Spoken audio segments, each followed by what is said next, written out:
Brad, congratulations. Must be a bit of a relief with all the speculation and the media and all the crap that you've got to deal with. How do you feel now that it's all officially done? Yeah, relieved, so it is. Probably been 3 or 4 weeks since I've really been wanting to get it done. So, yeah, there's a sense of relief, and it's probably dragged out a little bit longer than what I thought it would. But now I'm really relieved it's over, and I can get into the next 3 weeks and then the final series. All that attention and that sort of external chat, does that have much bearing on you, or are you able to keep the head down and worry about your footy? A little bit. I do hear a bit of it and see a little bit of it, but for me, I think it was early in the season. I had a few little things that weren't going my way, and I just wanted to get back into playing in the senior side and playing good footy again. So my focus has been that in the second part of the season, and I've done that for probably the last 7 or 8 weeks, and that's probably the main thing. Then I've started to get on top of the actual deal itself. Any consideration, obviously attention back home from clubs, any consideration even for a little while?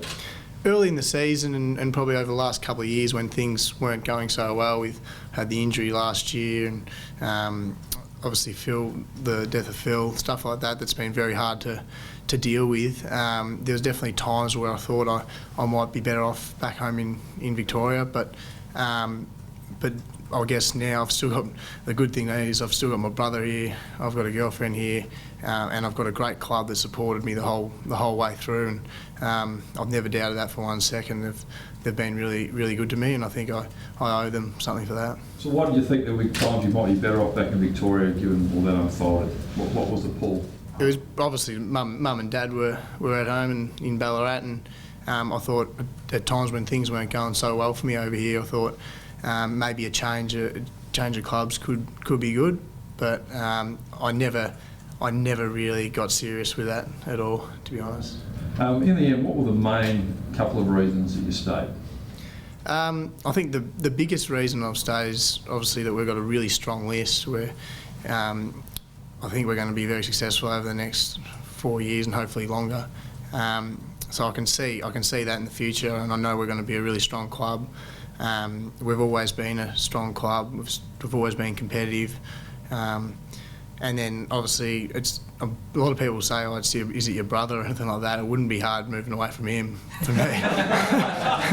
It's not that at all. It's more the friendships I've made, the bond I've made with the playing group, the coaches. I think there's something special that we can achieve. So is he a pain in the backside, is he, Matt, at times? Oh yeah, for sure. Yeah, he can be a pain. Yeah, for certain. Yeah. You've got a strong relationship with Tex. Did that play a big role in sticking around? I don't think it really did. No, it's the same thing. I think what's made me stick around is the entire group. It hasn't just been my relationships with my brother and Taylor at all. I definitely have a great relationship with him, but I think footy's a job. If I wanted to move somewhere, I would do it regardless of my friendship with Taylor and Matt, but it's the whole footy club that's made me want to stay. And you mentioned the death of Phil being something really hard to come to grips with, obviously. Has that galvanised the group coming into this year? And I mean, everyone who has been going into free agency just about has signed on. Has it really brought the group together? Yeah, for sure. I think when things like that happen, it's not just that, it's been a few things that have happened over probably the past 3 or 4 years.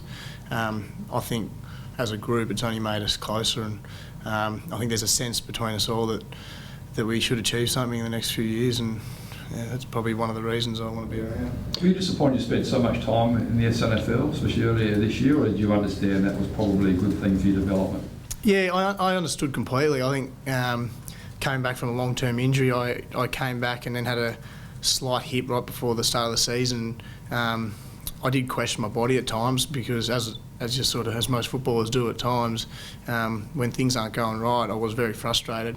But when I did come back into the senior side the second time around, my performance was way below what I'm used to be playing like, and I was very frustrated myself.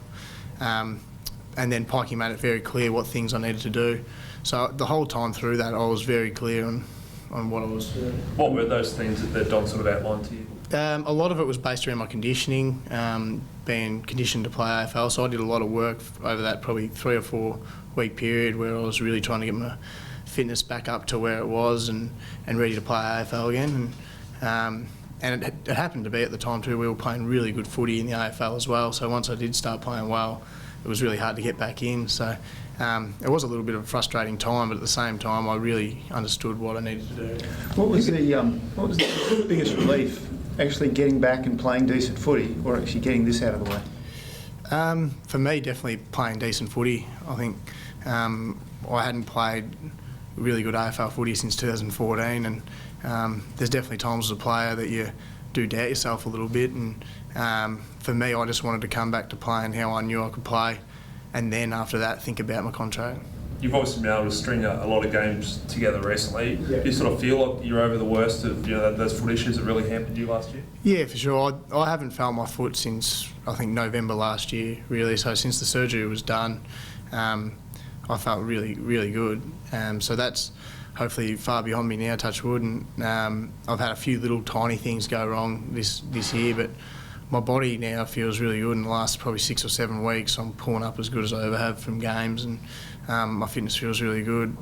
So I'm hoping that throughout the back part of this year, my performance will keep sort of on an upward spiral. Brad, why sign for 4 years rather than 2 and then reconsider again?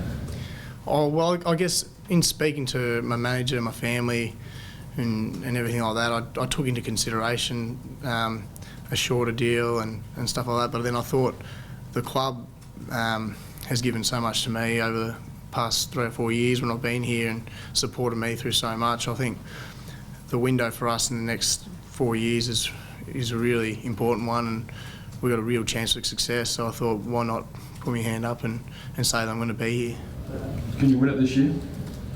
Well, we're in the finals. We're going to play finals, so of course we can.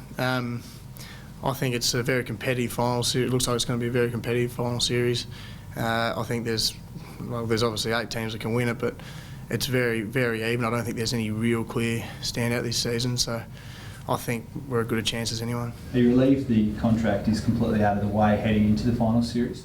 Oh yeah, for sure. Yeah, I think probably the last 3 or 4 weeks, like I said, I've been keen to get it over and done with, and so I can, not just me, but I think the team can focus on the next 3 weeks and then our final series. Brad, obviously a few extra bucks in the skyrocket. Do you treat yourself or your girlfriend to something nice? Well, I don't get my contract. It doesn't start until next year, so I might have to wait till then. No, but yeah, I think I might go out for dinner or something like that with a few of the boys. I think the WWE wrestling's on tonight, so I might go there with one of my mates.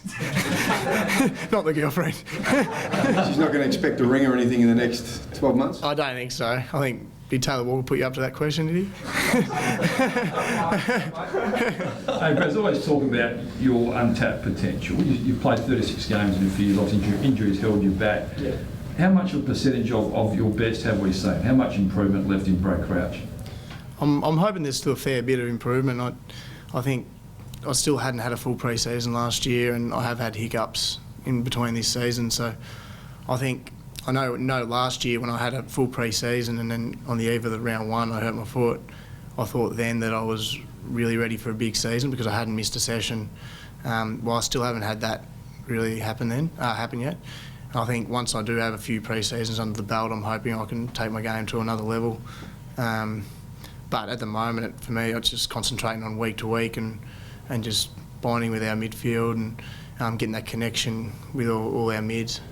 Did it have any effect or a significant effect or what on you, the comparison or the suggestion that you would take Danger's place and that you would be the man in the middle?